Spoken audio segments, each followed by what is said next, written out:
chết rồi trời. Không có chị, nhiều cháy rồi.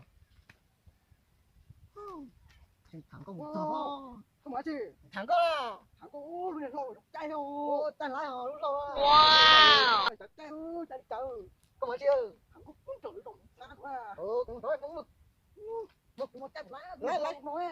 Một cháy đã. Cháy rồi. Cháy không. Lên đéo con. Cháy rồi. Có phóng rồi.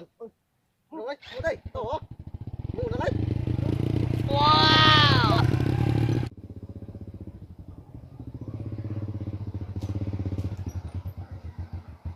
Rồi, tổng có thế đấy. Đây. Yahoo! Đây học phải lo.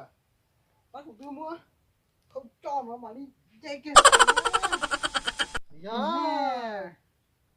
Không có từ rồi.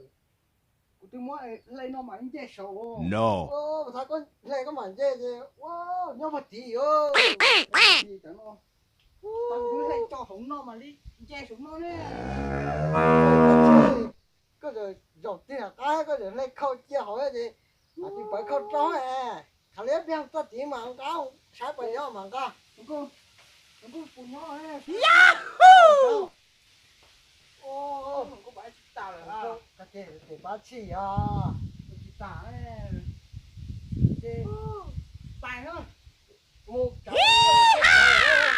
Mình sẽ khâu nó. Không có quá. Vâng. Để đi chán nè. Dê bà đi nó. Yahoo!